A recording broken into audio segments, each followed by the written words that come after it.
집주인의 역공입니다. 네, 아무래도 뭐 조금 전 리포트에서도 봤던 전세 얘기인 것 같은데 집주인의 역공 어떤 얘기입니까? 그렇죠. 이제 앞서 말한 계약갱신 청구권 또 전월세 상한제 부분에 대해서 집주인들이 뭐 이렇게 맞서겠다 이러면서 몇몇 부동산 카페에서 나온 이야기고요. 네.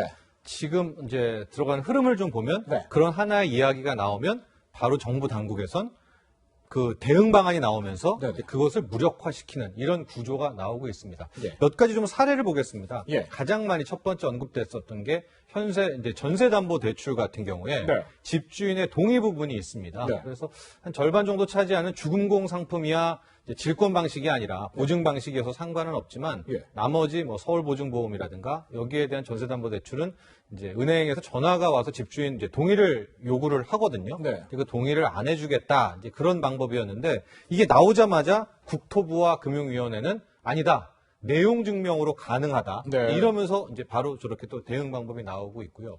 두 번째, 저건 이제 조금 이따 또 얘기는 하겠는데 집안 파손 같은 경우가 계약갱신 청구권을 이제 거절할 수 있는 집주인의 사유가 됩니다. 그러니까 그걸 굉장히 엄격하게 뭐 따져야 되겠다 이런 이야기가 나오고 있고요. 웃돈 이명 계약 같은 경우에는 뭐 전체 뭐 전세 임대차 계약은 아니라 교육이라든가 이런 문제 때문에 꼭 눌러 앉아야 될 세입자들이 있지 않겠습니까? 근데 지금 보면 어쨌거나 1회에 한해서 계약갱신을 할 수가 있고 5% 인상인데 집주인이 실거주하면은 나가야 된단 말이죠. 그러니까 그런 것을 대비해요.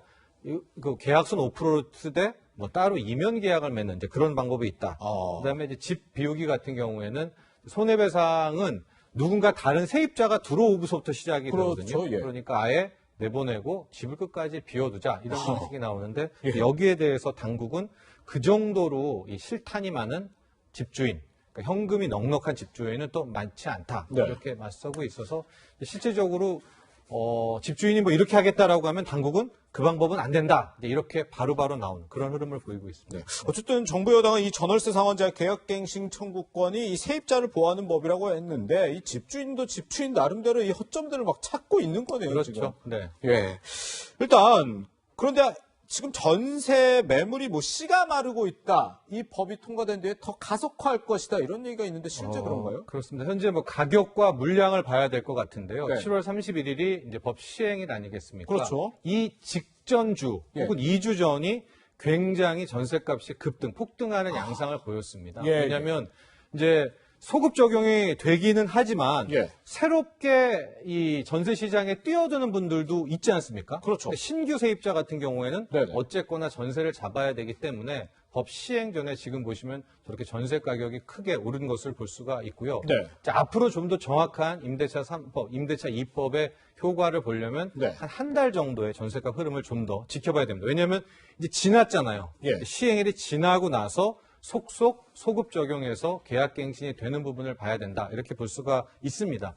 반면에 물량 같은 경우에 특히 이제 강남에서는 뭐 15%, 25%, 많게는 전년 동기 대비 절반 정도가 줄은 이제 그런 상황도 나오고 있고 지금 표에 나오고 있는 것은 이제 직전입니다. 7월 31일 직전에 전세가, 전세 시장이 얼마나 요동쳤나를 보여주고 있는 저런 부분들이 보여지고 있는데요.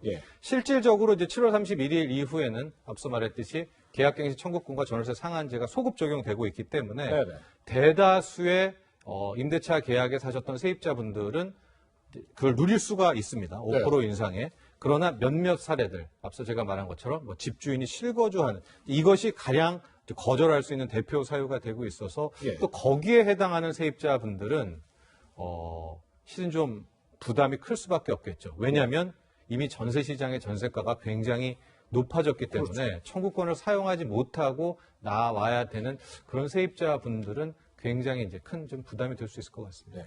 그런데 지금 집주인 실거주 얘기를 하니까 저 이런 생각이 좀 들었어요. 진짜 이런 악용 사례까지 있을까 싶은데 이 세입자를 내가 진짜 들어가 살 거니까 나가라면 나가라고 할 수 있는 거잖아요. 그렇죠. 근데 여기는 또 세입자는 여기 살고 싶으니까 그러면 이렇게 하자. 나를 동거인으로, 내 가족들을 동거인으로 넣어라. 위장전입이죠. 또는 재개발된 아파트를 살려면 이제 2년 실거줘야 되잖아요. 이거를 좀 악용 꼼수를 생각을 해서 내 가족 나를 동거인으로 위장전입시켜라. 이런 거 세입자 거절하기 힘들 것 같은데요? 그렇죠. 이제 후자부터 말씀드리면 예. 이제 재건축, 재개발 같은 경우에는 지금 2년 실거주 요건이 앵커가 말한 대로 할 수 있는 부분들이 있습니다. 그렇기 때문에 이제 집주인이 기존 세입자에게 이렇게 일종의 이제 꼼수를 펼치는 거죠. 네네. 더 5%에서 계약갱신을 하되 마치 집주인이 살고 있는 것처럼 위장 전입을 할 테니까 네. 받아줘라. 그러니까요. 그걸 거부하게 되면 그럼 우리가 그냥 들어가겠다. 이런 식으로 할 수 있는 부분들. 그러니까 네. 위장 전입에 대한 부분들도 당국이 반드시 신경을 써야 될 부분이고요. 그러게요. 두 번째 같은 경우가 집주인의 실거주 요건 같은 부분입니다. 네. 이게 현재 보면 이제 집주인이라고 하면 누구까지가 집주인이냐? 네네. 부모, 자녀와 본인이 함께 나아가서 살아야 되는 부분이거든요. 네네. 근데 여기에 또 좀 배우자는 빠져 있습니다. 아, 그래요? 예. 그렇기 때문에 배우자를 내보내가지고 일종의 별거 같은 것들을 좀 하는 거죠. 네. 그런 식으로 실거주를 하면서 계약갱신 청구권을 막으려는 이런 움직임도 있어서 네. 이런 부분에 있어서 당국이 효과적으로 모니터링하고 걸러낼 수 있는 그런 방법을 해야 되는데 네. 일단 국토부의 방법은 현재는 만에 하나 집주인이 산다고 하고 세입자가 나갔는데 집주인이 안 살고 네.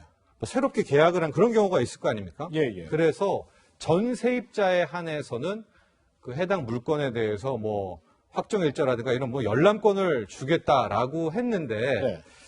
실질적으로 과연 집주인의 이 개인정보 뭐 주민등록등본을 떼서 네. 이거를 확인할 수 있는 권리가 부여가 되느냐? 네네.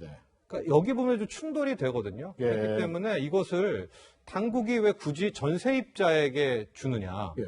당국이 직접 모니터링하면 되지 않습니까? 그러게요. 예, 이걸 굳이 임대인과 임차인 간의 싸움으로 하지 말고 예, 예. 집주인의 실거주 여부를 당국이 확인해가지고 전세입자에게 알려주면 될 것 같은데 네네.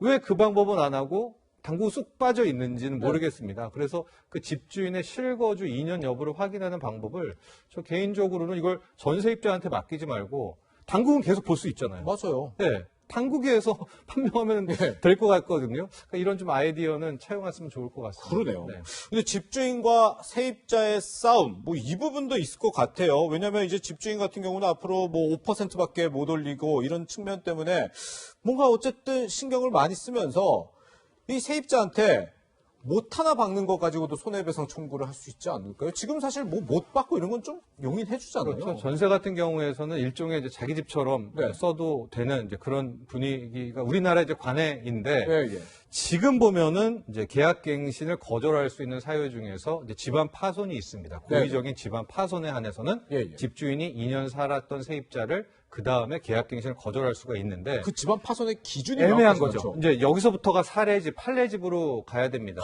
예, 예. 방금 앵커가 말한 것처럼 실은 못 몇 개 박은 게 뭐 대단한 사유는 아닐 텐데 네. 그게 또 집주인들은 어떻게 받아들일지는 모르는 문제. 우리 집에 구멍이 났다 이럴 수 있는 거잖아요. 그렇죠. 그러니까 여기에 대해서도 당국이 뭐 좀 기준을 줘야 될 것 같은데 네, 네.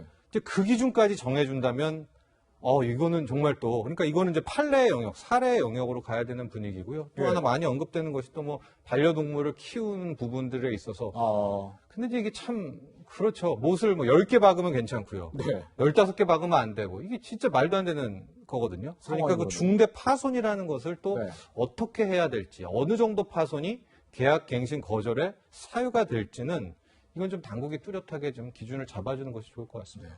어쨌든 법은 통과됐지만 뭔가 허점들이 아직도 있고 애매한 부분이 남아있기 때문에 일단 법을 통과하기 전에 이런 부분을 좀 정리하고 법을 통과하지 않았어야 되나라는 지적도 나올 것 같습니다.